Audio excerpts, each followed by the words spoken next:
The studio was electric from start. Joe Rogan leaned forward, confident as always, ready to press Congresswoman Jasmine Crockett with a rapid-fire question that many assumed would throw her off balance. His listeners had come to expect him to dominate, to corner his guests with a blunt, unfiltered style. But this time, things didn't go the way he planned. Joe challenged her experience, implying she lacked the depth to stand toe-to-toe with seasoned leaders. The room fell quiet as the audience waited for Crockett's reply. She didn't flinch. She didn't pause. Instead, she smiled, reached for her notes, and calmly began listing her record. Case by case, bill by bill, victory by victory. Her words cut through the tension like a blade. "Joe, I didn't come here to play catchphrases," Crockett said firmly. "I came here with facts. And unlike some, I actually live this fight every day."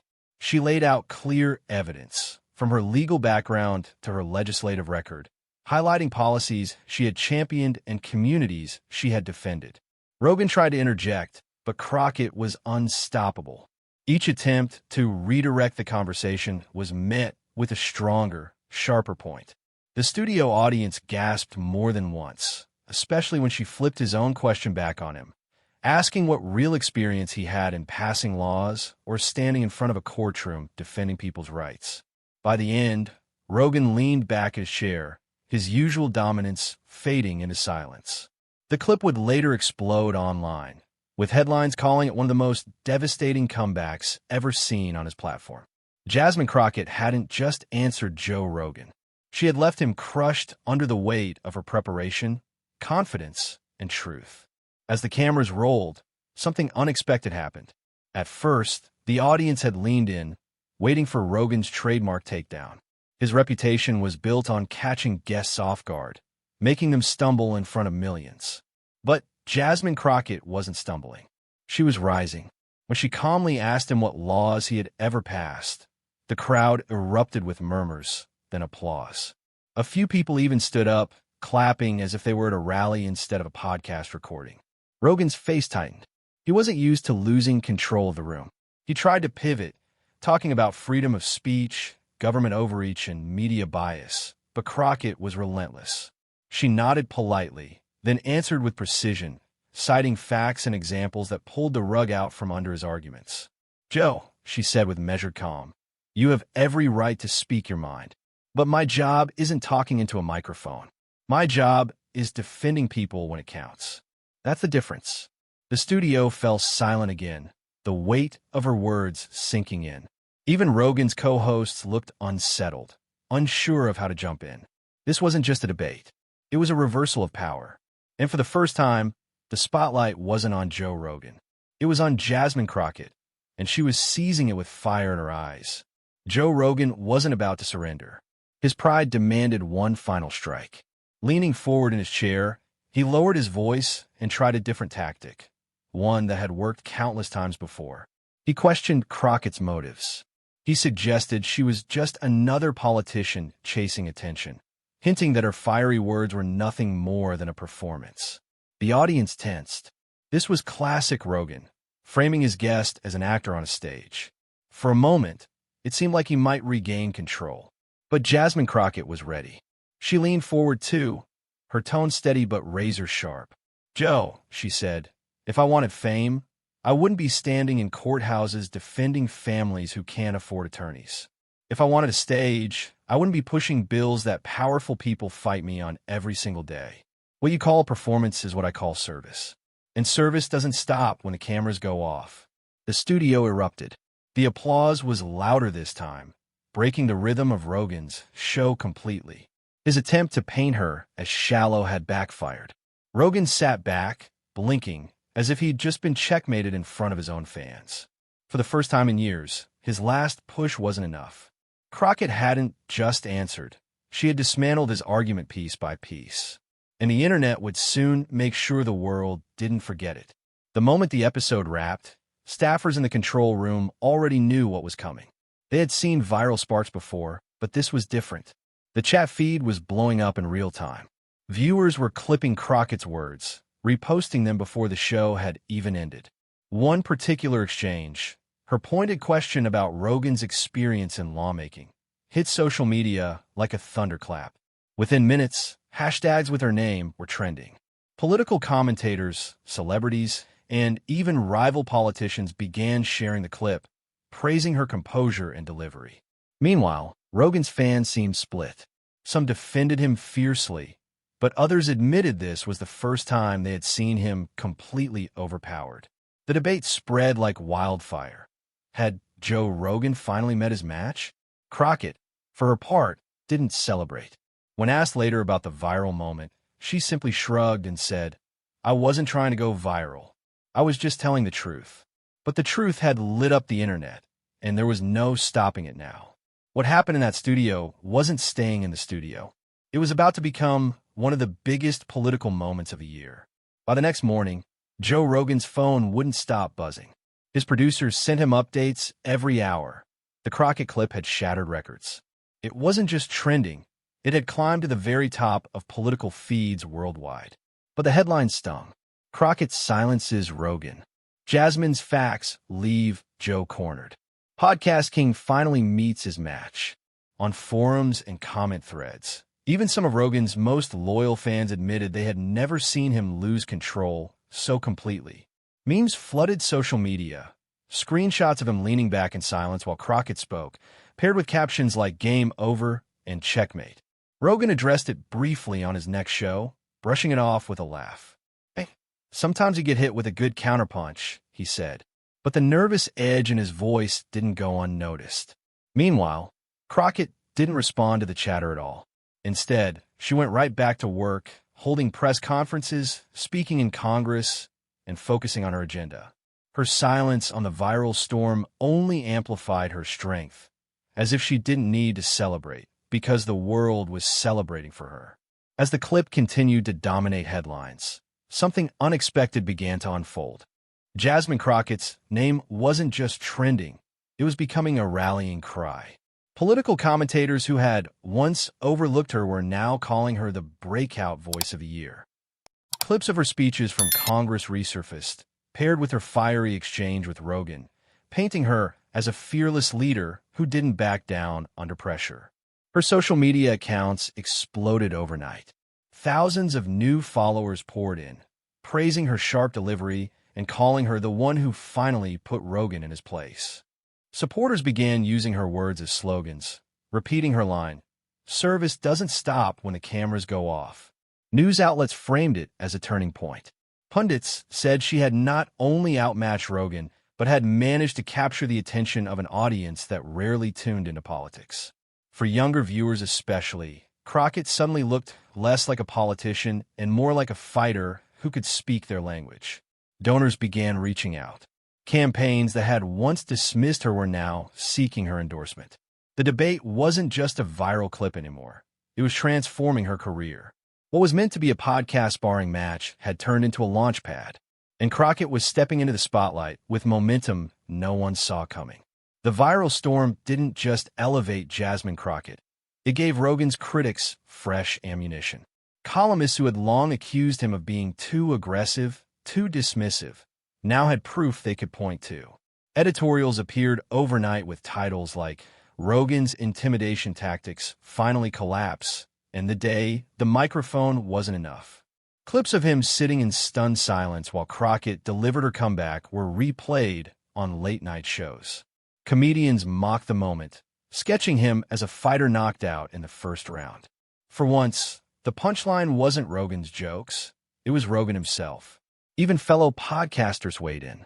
Some defended him, arguing it was just a bad day, but others admitted that Crockett had exposed a weak spot. She hadn't just countered to questions, she had stripped away the armor of bravado he'd built over years. Rogan bristled at the coverage. On his next episode, he tried to laugh it off again, saying, "Hey, if you get roasted, you get roasted.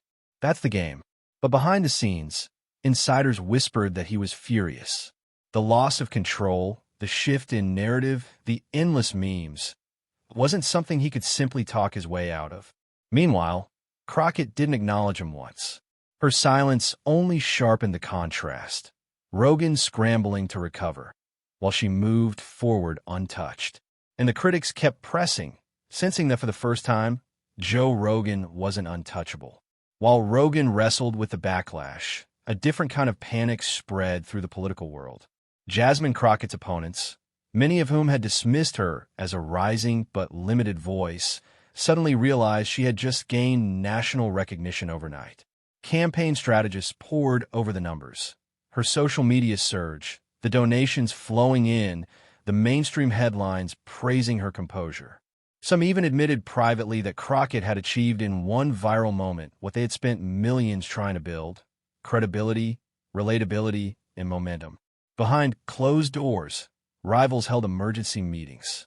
How could they counter her? Should they attack her head-on or try to downplay the Rogan clash as a media stunt? The problem was clear. Every time they mentioned her, it only made the clip resurface again. Opponents began testing lines of attack, calling her too fiery, too inexperienced, too outspoken. But those criticisms backfired, echoing the very doubts Rogan had tried and failed to weaponize. Crockett, meanwhile, stayed silent on the noise. She was in committee hearings, drafting bills, doing the work. And the contrast was striking. While her rivals schemed, she was building. It was becoming clear that her moment wasn't just a clip. It was a turning tide.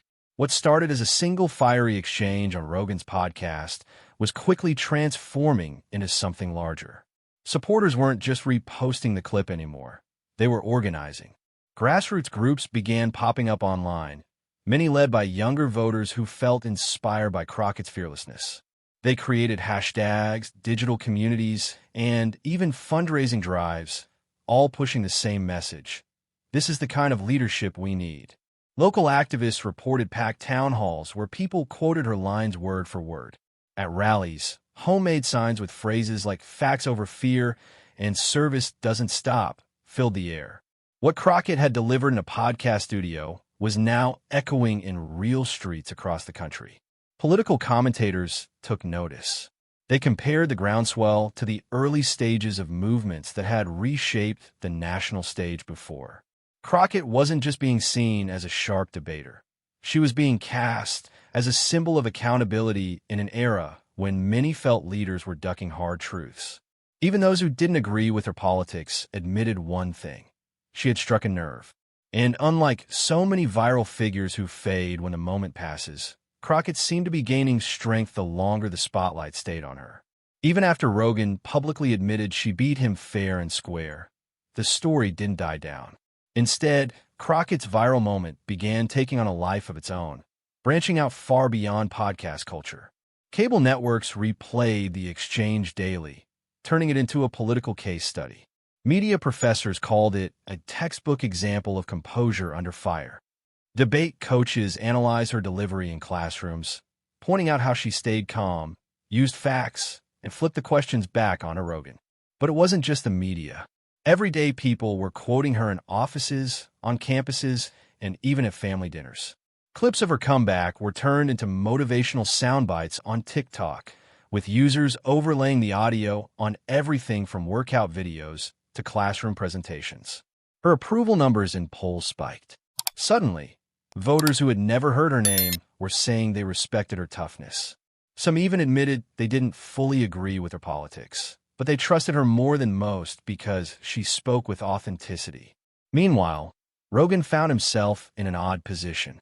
Every new clip of Crockett's rise was indirectly tied to him. His name was now cemented in the story, not as the victor, but as the foil. Weeks after the Rogan clash, Jasmine Crockett stepped onto a stage packed with cameras and supporters. It wasn't just another press event. It was billed as her vision speech, a chance to lay out what she stood for beyond the viral moment. The crowd was electric. Many had come because of the clip, curious to see if she could deliver the same fire live. What they witnessed went far beyond that. Crockett spoke without notes for nearly an hour. She painted a picture of accountability in government, of service rooted in truth, and of leadership that doesn't crumble under pressure. She didn't mention Rogan once, but everyone in the audience knew his name was floating in the background of every cheer. Her most powerful line came near the end: "I don't need to win debates in studios to prove my worth." I need to win trust in communities that feel forgotten. That's why I'm here. That's why I won't back down. The room erupted. Chants of her name echoed like thunder. Clips of the speech went viral, just like the podcast, solidifying that Crockett wasn't a one-hit wonder. She was here to stay. Behind the scenes, Crockett's meteoric rise was setting off alarms in rival camps. Party insiders, lobbyists, and even longtime incumbents suddenly viewed her not as an ambitious newcomer, but as a genuine threat. Whispers filled the corridors of power. Some strategists suggested launching negative ads, digging into her past, or framing her as too radical. Others urged restraint, warning that attacking her directly could backfire, especially after Rogan had already tried and failed. But the pressure to act was building. One veteran lawmaker, visibly rattled in a closed-door meeting, put it bluntly, "If Crockett keeps this up, she won't just be trending. She'll be taking seats we thought were safe." Opponents quietly reached out to sympathetic media outlets, pushing stories that painted her as unpolished or grandstanding. Yet, every time such a piece went live, Crockett's supporters swarmed it, countering with clips of her speeches and fact-checks. In many cases, the backlash against those attacks only fueled her momentum further. The irony wasn't lost on anyone. The more they tried to cut her down, the more attention they gave her. And Crockett, true to form, didn't even acknowledge the attacks. She kept her focus on policy, refusing to be dragged into petty battles. That discipline made her look even stronger. What started as online chatter had grown into something undeniable. Crockett supporters were no longer just reposting clips or cheering from the sidelines. They were organizing like a campaign machine. Grassroots chapters began forming in multiple states. Volunteers held watch parties for her speeches, raised small-dollar donations, and coordinated voter drives under banners inspired by her words. Slogans like "Service Doesn't Stop" started appearing on T-shirts, posters, and even protest signs. Seasoned political organizers were stunned. Rarely did a single viral moment convert so quickly into sustained action. The energy was especially strong among younger voters. College groups created digital toolkits to spread her message, while community leaders began inviting her to town halls and rallies. Every appearance she made drew bigger crowds than the last. Opponents scrambled to keep up. Their carefully planned media cycles were being drowned out by Crockett's growing movement. Even those who disliked her politics admitted she had tapped into something real, a hunger for authenticity. In the weeks that followed, Joe Rogan could no longer escape the truth. Everywhere he looked, Jasmine Crockett's name was attached to headlines, rallies, and speeches that had nothing to do with him anymore. At first, he tried to brush it off, saying she just had a viral moment. But as her movement grew, as more people repeated her words than his, the realization sank in. What had begun as just another episode of his podcast had become a political turning point. Friends close to Rogan said he admitted it privately. "I didn't just lose that exchange, I helped make her." It was a bitter truth, but undeniable. By trying to corner Crockett, he had given her the stage, and she had used it better than anyone expected. Meanwhile, Crockett never once mentioned him again.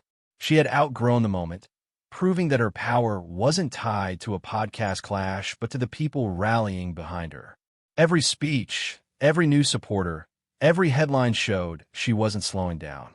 In the end, Rogan had been left where he never thought he'd be, on the sidelines, watching someone else take the spotlight. And for Jasmine Crockett, what started as one savage comeback had become something far greater. The birth of a movement that no one could silence.